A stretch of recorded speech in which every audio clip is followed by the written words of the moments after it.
about 2 weeks ago, we launched a formal investigation. We have a world-class team.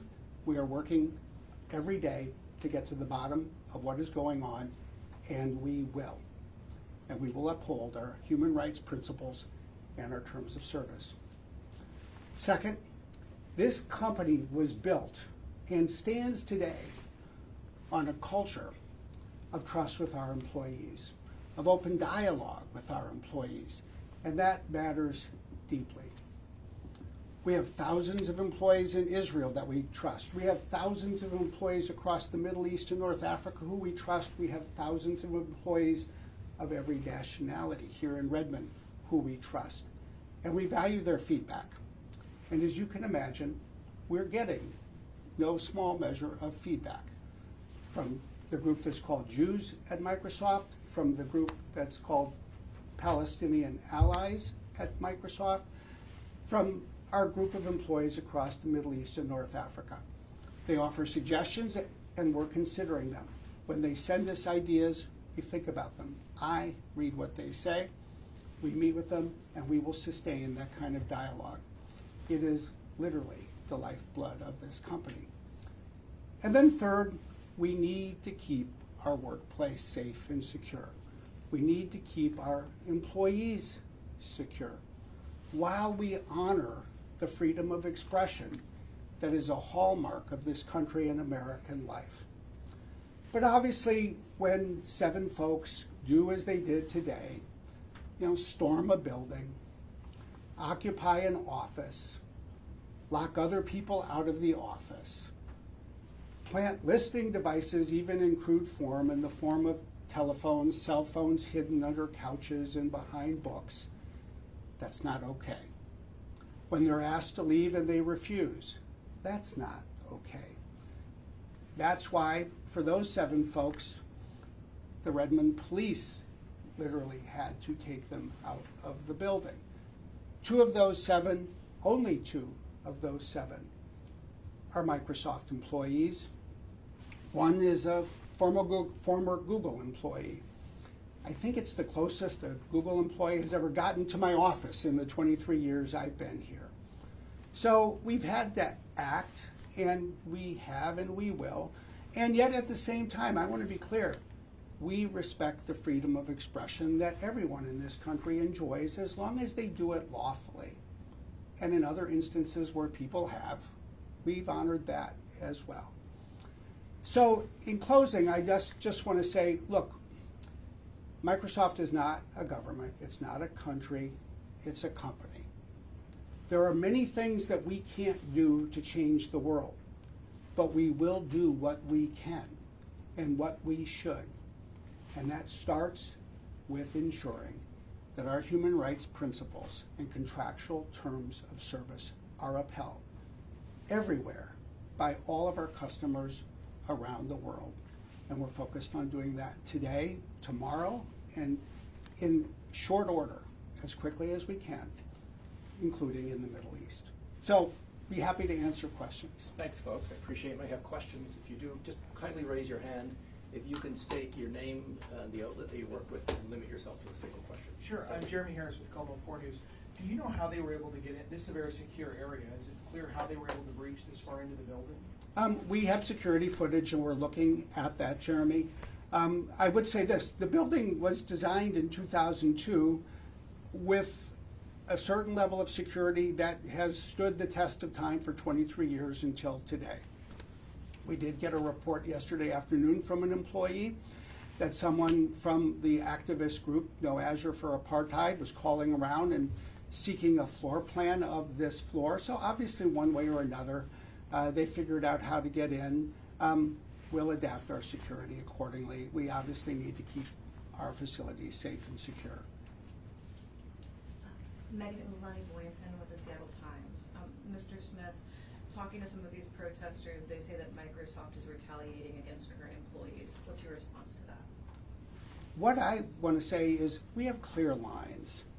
If employees want to express their opinion, there's always places and ways to do that. They can share expressions of views with employees on our internal communication services. They can send petitions, and they do. And in fact, we read those petitions. We think about what people say. Anybody in this company can send anyone else. They can send to me, they can send to Satya, they can send to others an email. And we actually read those emails. We don't retaliate against people for that. People can go protest in public spaces, whether it's at the Redmond Transit Center or in a kayak on a public lake outside my house. We don't retaliate for that.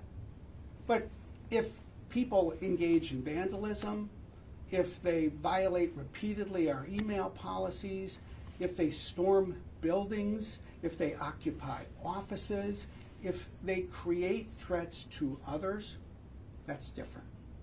And I don't think that is a profound principle. That's just common sense.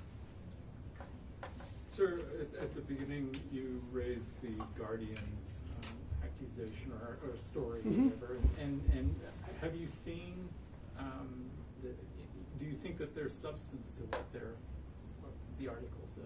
Well, what I would say is this: we're looking into what the Guardian reported, and yeah, I have to say I think the Guardian did a fair job in its reporting on August 6th. They talked with some of our communications folks and gave us an opportunity to learn and address some of what they said. And from my perspective, some of what they had heard turned out to be false, and we were able to address that. Some of what they heard turned out to be true, and much of what they reported now needs to be tested. And so I think their responsible step from us is clear. In this kind of situation, to go investigate and get to the truth of how our services are being used. I will say this, because I think the Guardian in one of its stories questioned our employees in Israel. We trust our employees in Israel.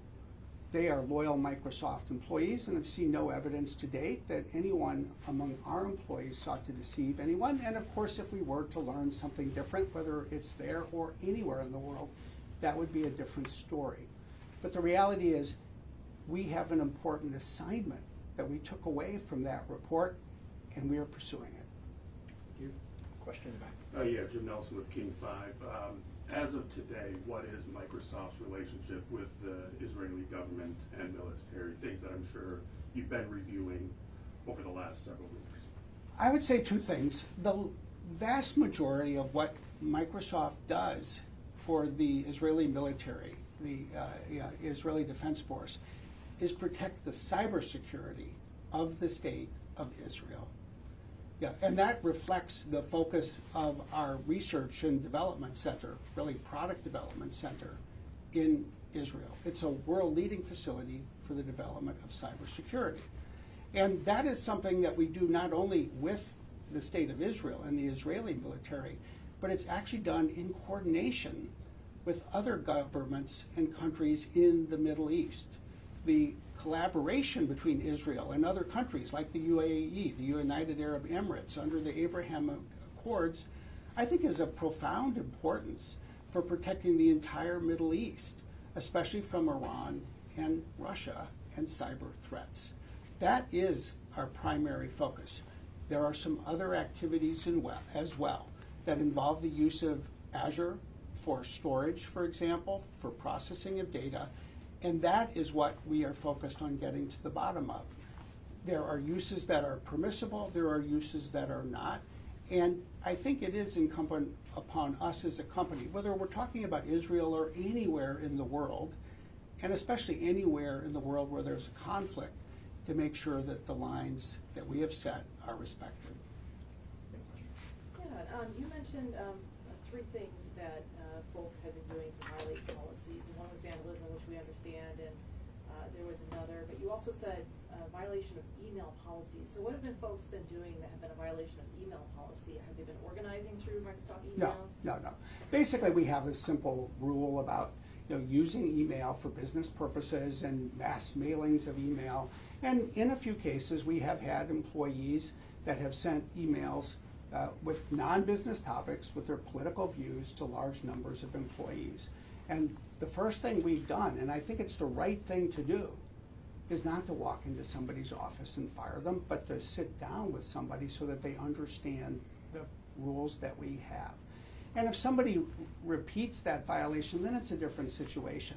But that's very different, in my view, from, say, someone who storms a building, occupies an office, or damages property and the like. And a follow-up question, the two people that were Microsoft employees, are they facing any disciplinary measures internally because of today? Well, we'll take a look. I think one or two of them may have also been arrested last week. So, you know, if somebody's been arrested twice, that's a situation that is not standard employee conduct, I think it's fair to say. And I don't think it would be regarded as standard employee conduct by any of the places where you work, frankly, any of the places where anybody works. Todd, I'll give you the last question. And then Todd Bishop from eQuire. Brad, one of the complaints of the group No Azure for Apartheid from earlier, prior to that recent escalation of their protest, was that Microsoft executives did not sit down with them and have a conversation. Is that something that you regret not doing? And even after these latest incidents, would you ever consider doing that in the future? Well, the first thing I would say is we sit down frequently with our employee groups. And that includes the PAMs, the Palestinian allies at Microsoft. It includes representatives of MENA, Microsoft in the Middle East and North Africa.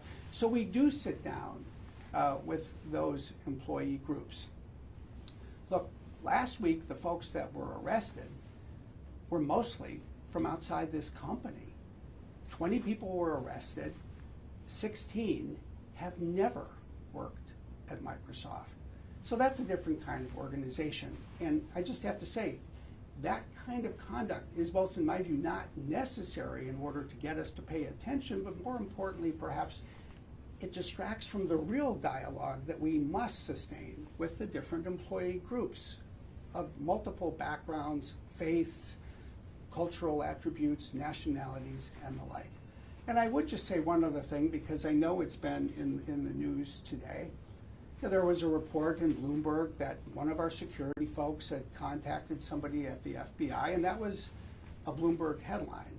That's something I first heard about actually last Thursday when I was sitting down to talk with Bloomberg.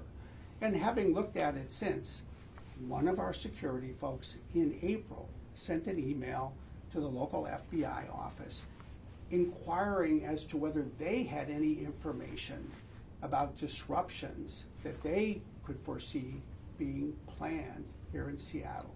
That's what it was about. And I then would just zoom out and end where I began. We need to uphold our human rights standards, and we will. We need to sustain the dialogue with our employees, and we are committed to doing that.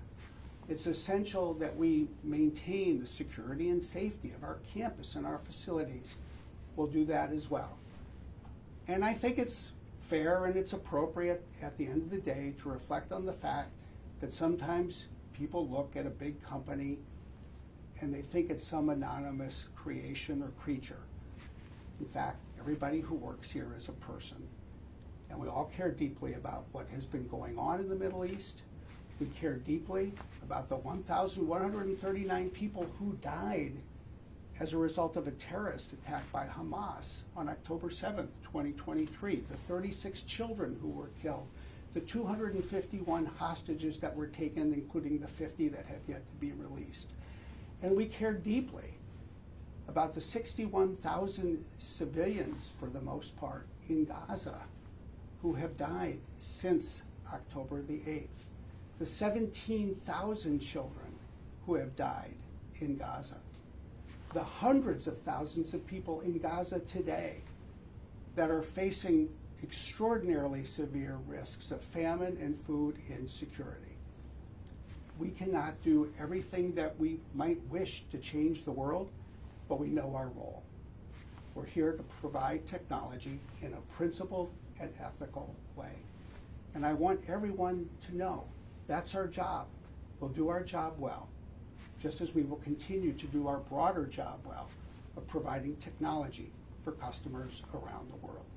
So on that note, thank you very much. Is this the office that was occupied? This is the office. This is Yeah. the office. Was it vandalized? Sure, it's been cleaned up. We're just leave it at that. Okay. Thanks, Brad. Thanks. Thank you all for coming. Okay. Thanks, folks. We are going to help you get out of the building the same